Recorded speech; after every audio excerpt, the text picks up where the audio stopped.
मुंह खोला था और ये तो मीडिया चल रही थी और कैमरा में कैच हो रहा था, इसीलिए मैंने बोतल को टेबल में पटका। मां कसम हम किसी के मुंह में पटक दिए।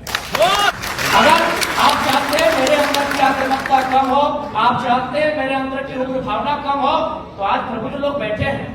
आज माननीय मंत्री दीदी बैठी है, आज माननीय मंत्री महोदय बैठे हैं, मंत्री तीन मंत्री बैठे हैं, आज प्रदेश अध्यक्ष महोदय बैठे, सांसद महोदय बैठे हैं, झारखंड मुक्ति मोर्चा के खिलाफ पालनहार बैठे, आज विधायक मैडम बैठी है, यहाँ भी विधायक बैठे हैं, यहाँ भी एक विधायक बैठे हैं। ये लोग तय करें कि इस प्रकार का जुल्म, शोषण, अत्याचार एक आम व्यक्ति पे, यानी जो लोग हाशिए पर हैं, जो लोग निम्न स्तर पे हैं, उनके साथ अन्याय नहीं होगा। जयराम महतो प्रेम की कविताएं लिखेगा, इनकलाब की बातें नहीं करेगा। देखिए, हम भी एक पढ़ा लिखा छात्र हैं और वर्तमान में पीएचडी का स्कॉलर है। विनोद बिहारी महतो विश्वविद्यालय धनबाद से इंग्लिश लिटरेचर में पीएचडी कर रहे हैं। और बिल्कुल आज से 2 साल पहले मेरा ना ये कैरेक्टर था, ना मेरा ये व्यवहार था, ना मेरा ये स्वरूप था। लेकिन यदि आप पा रहे हैं कि मेरे अंदर आक्रामकता आई है, यदि आप पा रहे हैं कि मेरे अंदर कुछ हिंसक विचारधारा आई है, ठीक है, मैं स्वीकार करता हूं, खुले मंच पे स्वीकार करता हूं। लेकिन एक बात बताइए, यहाँ जितने भी प्रबुद्ध लोग बैठे हैं, जब मैंने, ठीक है, मैंने कुछ ऐसी बातों को कहा जिनमें हिंसा प्रतीत हो रही है, लेकिन उस बात को समर्थन करने वाले 99% होते हैं। जैसे हाल फिलहाल आपको मेरा बागमारा का वो वीडियो क्लिप पूरे देश में वायरल हो रहा है, जिसमें मैं एक बोतल को टेबल में पटक रहा हूं। उस वीडियो को जो अपने आप को 100 गोल्ड पढ़े लिखे मानते हैं, उन्होंने कहा कि नहीं ये गलत है, लेकिन 99% लोगों ने कहा कि नहीं ये सही है, ये लड़का ठीक कर रहा है। अब सवाल ये है कि ठीक है, मेरी बातों में हिंसा है, लेकिन हिंसा की विचारधारा को 99% लोग पसंद क्यों कर रहे हैं? ये इस राज का सबसे बड़ा कारण है। यानी इसका कारण ये है कि आज एक आम व्यक्ति लोकतांत्रिक भारत में, अलग झारखंड राज्य में, स्वतंत्र भारत में इतना दबाया जा रहा है, इतना सताया जा रहा है, इतना उसका दमन, इतना दोहन किया जा रहा है, उसके साथ इतना अत्याचार किया जा रहा है, तो मेरे इन विचारों को पसंद कर रहा है, लाइक कर रहा है। उदाहरण के लिए जो बागमारा को लेकर आप चर्चा करें, जिस वीडियो की, जिस मेरे वीडियो को आज पूरे देश में लगभग 50 लाख से ज्यादा लोगों ने देखा, मैं आपको थोड़ा बता ही देता हूं। वहां बीसीसीएल की एक योजना है, बीसीसीएल खनन का कार्य करती है। ये आपको भी मालूम है कि अब सारी कंपनियां टेंडर देती है। वहां टेंडर दिया है संजय उद्योग को और खेमका कंपनी को। वहां जो मजदूर है 2018 से काम कर रहे हैं, यानी 6 साल है, 6 साल से उनका वेतन वही का वही है। और सबसे ताज्जुब और हैरत की बात है कि उनका एचपीसी वेतन 32,000 होता है। ताज्जुब कीजिएगा और लोकतंत्र के होने पे शर्म भी कीजिए, उनको 6,000 वेतन मिलता है। उससे भी ताज्जुब की बात है कि ना बीसीसीएल जिम्मेवारी ले रही है कि किनके वर्कर हैं, और ना ही खेमका और संजय उद्योग जिम्मेवारी ले रही है ये किनके वर्कर हैं। उससे भी ताज्जुब की बात है, उनको जो पेमेंट मिलता है 4,000 मिलता है, 6,000 मिलता है, वो पेमेंट ना बीसीसीएल दे रही है, ना संजय दे रही है, ना खेमका दे रही है। तो बताइए किसका खून नहीं खोलेगा? मैं बनावटी इंसान नहीं हूं।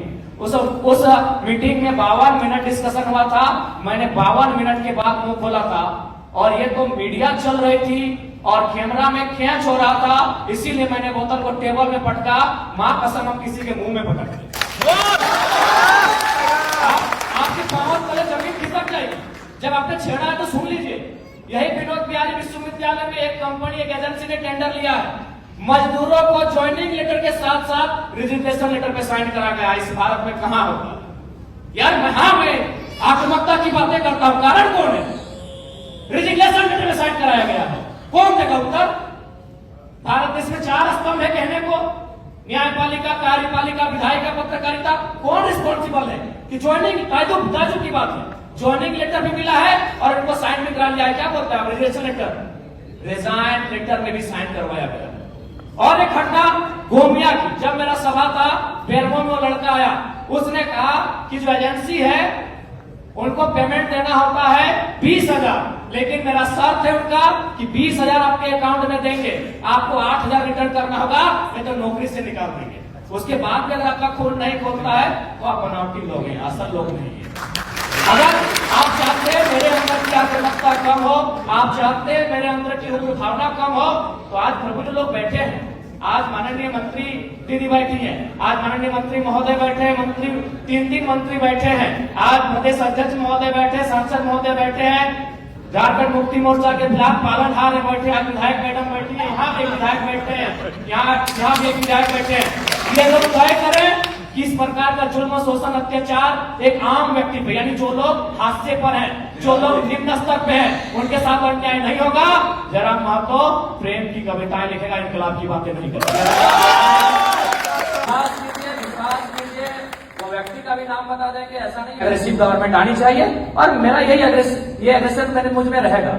क्योंकि मैं ना संजय मेहता जी के तर्ज पे मैं बरी से आता हूँ, ना मैं चौपारण से आता हूँ, ना मैं गढ़वा से आता हूँ, मैं धनबाद से आता हूँ। मैं एक घटना सुनाता हूँ सुरेश महतो की, और विधायक मैडम बैठी है, हालांकि उस समय वो बहुत किस्सा पुराना है, वो झरिया विधानसभा की घटना है, वो भोरा क्षेत्र की घटना है। एक व्यक्ति, उनका नाम है सुरेश महतो, मैं उस कौम का बेटा हूँ। एक व्यक्ति थे, उनका नाम था सुरेश महतो, मैं उस कौम का बेटा हूँ।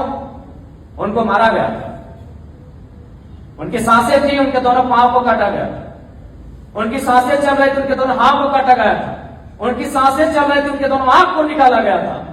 इसीलिए मैं मीठी बात करने नहीं जानता, मुझे लगता है और चाहता हूं, मैं उस क्षेत्र चाहता हूं जहां हमने सिर्फ कत्लेआम देखा है। झारखंड हमने बनाया गया, निर्मल महतो के सीने में गोली लगे थी, तब झारखंड का चर्चा दिल्ली में हुआ था, तब राजीव गांधी को पता चला था कि हाँ झारखंड की डिमांड किया जा रहा है। तो मुझे लगता है एक बार ये श्रीमान, ये नियम कानून, एक बार एग्रेशन की गवर्नमेंट होनी चाहिए, बाकी युद्ध डिसाइड करे। मेरा जो व्यवहार है फॉलो अप के मंच में भी मेरा यही व्यवहार है, पसंद लगे वोट कीजिएगा, ना लगे इग्नोर कीजिए। नहीं, आप जो बोल रहे हैं, आप जयराम जी बोल रहे हैं, सुनने में अच्छा लग रहा है, आप बोल रहे हैं नहीं सुनने में नहीं, आप तो झारखंड राज्य को नहीं समझते सर। मैं बोल रहा हूँ नहीं, आप नहीं समझते झारखंड राज्य को, मैं एग्रेशन सुनने में अच्छा नहीं लगता, यही क्वालिटी है। एग्रेशन क्या मतलब जानते हैं आप क्या? झारखंड राज्य को महोदय? एग्रेशन मतलब आप क्या जानते हैं झारखंड राज्य को?